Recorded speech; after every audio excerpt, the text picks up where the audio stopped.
ତମେ ତ ବିଭିନ୍ନ ବିଭାଗରେ ଅଛ କି ନାହିଁ, ବିଭିନ୍ନ ମନ୍ତ୍ରୀ ପଦରେ ଅଛ। ତ ଆମ ସ୍କୁଲରେ ଯେନ୍ତା ସବୁ ବିଭାଗର କାମ ଠିକ ଭାବେ ହବା ସେ ଭଳି ଆମେ କାମ କରବୁ ହେଲା। ଆଉ ମୁଖ୍ୟମନ୍ତ୍ରୀ ସବୁ ବିଭାଗର କାମ ସେ ବୁଝିବେ, ମୁଖ୍ୟମନ୍ତ୍ରୀ ହେଲା। ବୁଝିପାରିଲ ତ? ସ୍ୱାସ୍ଥ୍ୟ ବିଭାଗ, ଆମର ପରିବେଶ ବିଭାଗ, ଖାଦ୍ୟ ଓ ପରିମଳ ବିଭାଗ ହେଲା, ପରିବେଶ ବିଭାଗ, ଶିକ୍ଷା ବିଭାଗ ହେଲା। ତ ସବୁ ବିଭାଗର କଥା କିଏ ବୁଝିବେ? ମୁଖ୍ୟମନ୍ତ୍ରୀ ହେଲା।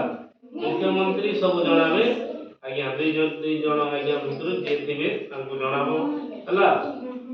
ଆଉ ଏଇଟା ବିଦ୍ୟାଳୟ କ୍ୟାବିନେଟ୍ ଯେନ୍ ରେଜିଷ୍ଟର ଅଛି ସେନେ ସବୁ ଲେଖାଯିବ। ତ ସେଇଠି ବୋଲେ ବିଦ୍ୟାଳୟ କ୍ୟାବିନେଟ୍ ମିଟିଂ ଆମେ ସପ୍ତାହକ ଥରେ କରମା ହେଲା। ବୁଝିପାରିଲ ତ? କେତେ ଦିନ ଥରେ କରମା?